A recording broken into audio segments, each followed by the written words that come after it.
اولاد کی پیدائش سے جوان ہونے تک سارے اخراجات والد ہی برداشت کرتا ہے۔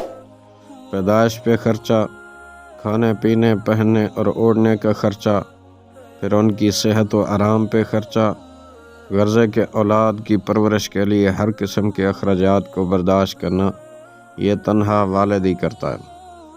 سردی گرمی میں دن بھر روزی کمانے کے واسطے محنت کرنا یہ آسان کام نہیں ہے، اس میں ذہنی اور جسمانی قوت صرف ہوتی ہے، لیکن والد صاحب پھر بھی سخت سے سخت مشقتیں جھیل کر اولاد کی خاطر اس مشکل محنت کو سر انجام دیتے ہیں۔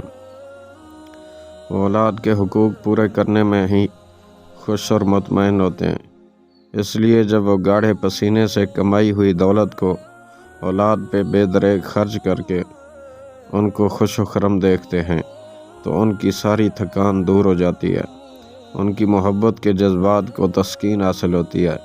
لہٰذا جب والد ہماری خاطر اتنی تکلیف و مشقت برداشت کرتے ہیں تو ہمیں بھی چاہیے کہ ہم ان کی خوب خدمت کریں، اپنے آرام و لطف کو ان کی آسائش و راحت پہ قربان کر دیں۔ ایک حدیث میں رسول کائنات فخر موجودات خاتم الانبیاء صلی اللہ علیہ وآلہ وسلم کا ارشاد مبارک ہے، رضا الرب فی رضا الوالد و سخط الرب فی سخط الوالد۔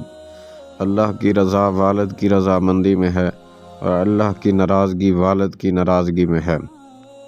اس حدیث سے ہم اندازہ لگا لیں کہ والد کے ساتھ حسن سلوک اور ان کی خدمت کرنا کتنی بڑی سعادت ہے کہ اس سے اللہ تعالیٰ کی رضامندی کا پروانہ مل جاتا ہے، اور دنیا و آخرت کی تمام نعمتوں سے بڑھ کر سب سے بڑی نعمت اللہ تعالیٰ کی رضامندی ہے۔ اگر ہم یہ چاہتے ہیں کہ ہمیں بھی اللہ کی رضامندی کا پروانہ مل جائے تو ہم دل و جان سے اپنے والد کی خوب خدمت کریں، ان کی تعظیم کریں، جس قدر ہو سکے ان کا تعاون کریں، ان کے ساتھ پیار و شفقت و محبت کا رویہ اختیار کریں، ادب سے پیش آئیں اور تیوری چڑھے ہوئے ترش چہرے کے ساتھ ان کے سامنے آنے سے اجتناب برتیں۔ ہر وہ کام کریں جن سے ان کو دلی مسرت حاصل ہوتی ہو، ان کی خدمت کے ساتھ ان کی ضروریات زندگی کا خیال رکھیں۔ غرضے کہ اگر آج ہم نے ان کی خدمت کو سعادت سمجھتے ہوئے بخوبی سر انجام دیا تو کل ہماری اولاد بھی ہمارے ساتھ اچھا برتاؤ کرے گی۔ نبی کریم صلی اللہ علیہ وآلہ وسلم نے ارشاد فرمایا، برو آباءکم تبرکم ابناؤکم، تم اپنے والدین کی فرما برداری کرو، تمہارے بچے تمہاری فرما برداری کریں گے۔ لہٰذا ابھی سے ہم نیت کریں کہ اپنے والدین کی خدمت کریں گے۔ اللہ تعالی ہمیں اپنے والدین کی خلوص دل سے خدمت کرنے کی توفیق عطا فرمائے۔ والدین کی خدمت اور فرما برداری کا انعام اس سے بڑھ کر اور کیا ہوگا کہ اسی سے اللہ تعالیٰ کی خوشنودی حاصل ہوتی ہے اور انہی کی خدمت سے جنت ملتی ہے۔ یہ تو آخرت کا انعام ہے، لیکن اس دنیا میں بھی اللہ تعالیٰ ان لوگوں کو اپنے انعام اور رحمت سے محروم نہیں رکھتا جو سچے دل سے والدین کی خدمت کرتے ہیں اور ان کے حقوق کا خیال رکھتے ہیں۔ نبی کائنات خاتم الانبیاء صلی اللہ علیہ وآلہ وسلم نے ایک بار خود ہی اپنے صحابہ کرام رضوان اللہ علیہم اجمعین کو بنی اسرائیل کے 3 آدمیوں کا بڑا ہی دلچسپ واقعہ سنایا۔ آپ صلی اللہ علیہ وسلم نے ارشاد فرمایا، ایک مرتبہ 3 آدمی کہیں سفر پر جا رہے تھے، بارش بڑے زور کی شروع ہو گئی، یہاں تک کہ وہ رات گزارنے کے لیے ایک غار میں جانے پہ مجبور ہو گئے۔ ابھی وہ غار میں داخل ہوئے ہی تھے کہ پہاڑ سے ایک پتھر لڑھکتا ہوا آیا جس نے غار کے منہ کو بند کر دیا۔ انہوں نے محسوس کیا کہ اس مصیبت سے نجات حاصل ہونے کی صورت یہ ہے کہ اپنے نیک اعمال کا وسیلہ پیش کر کے اللہ تعالیٰ سے دعا کی جائے۔ لہٰذا ایک آدمی نے دعا مانگتے ہوئے کہا، اے اللہ، میرے ماں باپ بہت زیادہ بوڑھے ہو گئے تھے اور میں اپنے بیوی بچوں سے پہلے ان کو دودھ دیتا تھا۔ ایک دن بکریاں چرانے کے لیے میں دور چلا گیا اور شام کو واپس دیر سے لوٹا۔ جب میں دودھ نکال کر حسب معمول ان کی خدمت میں پہنچا تو وہ سو چکے تھے۔ ان کا جگانا مجھے نامناسب معلوم ہوا اور ان کو دودھ دینے سے پہلے اہل و عیال کو دودھ دینا بھی ناگوار گزرا۔ چنانچہ میں رات بھر دودھ کا پیالہ ہاتھ میں اٹھائے ماں باپ کے پاس کھڑا رہا۔ جبکہ بچے میرے پاؤں کے پاس بھوک سے روتے اور چلاتے رہے، یہاں تک کہ صبح طلوع ہوئی اور والدین نیند سے بیدار ہوئے۔ انہیں پہلے دودھ پلایا۔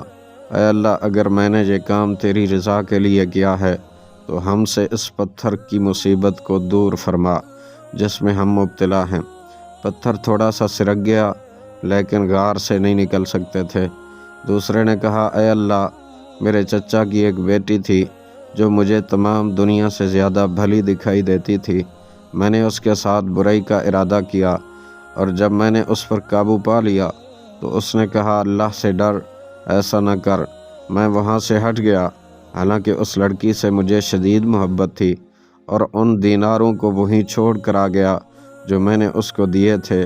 اے اللہ، اگر میں نے یہ کام تیری رضامندی کے لیے کیا ہے تو ہمیں اس مصیبت سے نجات عطا فرما۔ پتھر تھوڑا اور ہٹ گیا لیکن باہر نکلنے کی گنجائش اب بھی نہ تھی۔ تیسرے نے کہا، اے اللہ، میں نے چند مزدور اجرت پر لگائے تھے، ایک مزدور کے علاوہ سبھی مزدوروں کو ان کی اجرت دے دی گئی۔ وہ اپنی مزدوری کو کم سمجھتے ہوئے چھوڑ کر چلا گیا۔ میں اس کی مزدوری کو تجارت میں لگا کر بڑھاتا رہا، یہاں تک کہ مال بہت زیادہ ہو گیا۔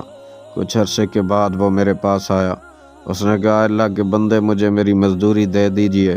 میں نے کہا، جو کچھ تو اپنے سامنے دیکھ رہا ہے سب تیرا مال ہے، اونٹ، گائے، بکریاں، غلام سب تیرے ہیں۔ اس نے کہا، اللہ کے بندے، میرے ساتھ مذاق نہ کر۔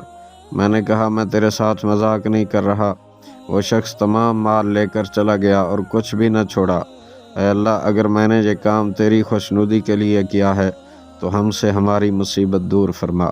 پتھر غار کے منہ سے ہٹ گیا اور وہ باہر نکل آئے اور چل دیے۔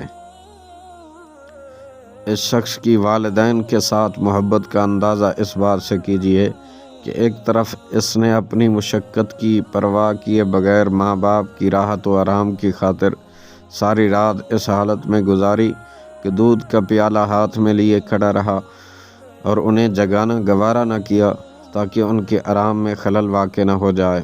دوسری طرف اسے اپنے ماں باپ کے حقوق کا کس قدر خیال تھا کہ اس کے اپنے چھوٹے بچوں پر والدین کو ترجیح دی، حالانکہ آدمی اپنی اولاد کو ادنیٰ تکلیف میں دیکھنا نہیں چاہتا۔ اسی کے صلے میں اس فرما بردار بیٹے کی دعا بھی اللہ تعالیٰ نے قبول فرمائی اور ایک بڑی مصیبت سے نجات عطا فرمائی۔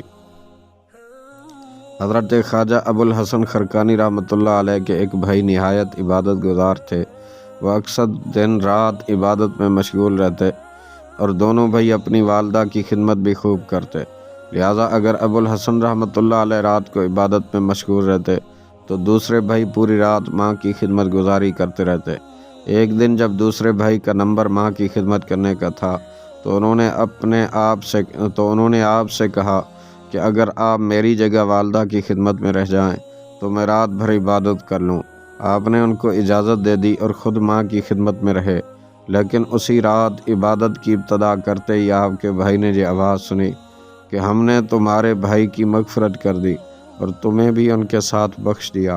یہ سن کر حیرت ہوئی ان کو اور عرض کیا، یا اللہ، میں تو تیری عبادت کر رہا ہوں اور وہ ماں کی خدمت گزاری میں ہے، پھر اس کی کیا وجہ ہے کہ میری مغفرت کرنے کی بجائے اس کی مغفرت کر کے مجھے اس کا طفیلی بنایا گیا؟ آواز آئی کہ ہمیں تیری عبادت کی حاجت نہیں، بلکہ محتاج ماں کی خدمت کرنے والی اطاعت ہمارے لیے باعث خوشنودی ہے۔ حضرت محمد بن منقدر رحمۃ اللہ علیہ فرماتے ہیں کہ میرا بھائی عمر تو نماز پڑھنے میں رات گزارتا تھا اور میں والدہ کے پاؤں دبانے میں رات گزارتا تھا۔ مجھے اس کی کبھی تمنا نہیں ہوئی کہ ان کی رات کا ثواب میری رات کے بدلے مجھے مل جائے۔ برادران اسلام، والدین کی خدمت نفلی عبادات سے افضل ہے۔ سچے دل کے ساتھ والدین کی خدمت کرنے والا راتوں کو جاگنے والے عبادت گزار سے مقام اور درجے میں بڑھ جاتا ہے، اور جس کو یہ دونوں خیر کے کاموں کی توفیق ہو جائے تو وہ ان دونوں سے بڑھ جاتا ہے۔ اس لیے والدین کی خدمت کے ساتھ ساتھ اگر نفلی عبادات ادا کرنے کا تھوڑا بہت موقع میسر آ جائے تو اس کو ضائع نہیں کرنا چاہیے، لیکن اگر موقع نہ ملے تو فرائض کی ادائیگی کے بعد والدین کی خدمت ہی کو سب سے زیادہ افضل جانے، کیونکہ یہی عمل اللہ اور اس کے سچے رسول خاتم الانبیاء شہنشاہ شب اسرا پیارے کریم آقا صلی اللہ علیہ وآلہ وسلم کی نظر میں بھی پسندیدہ ہے۔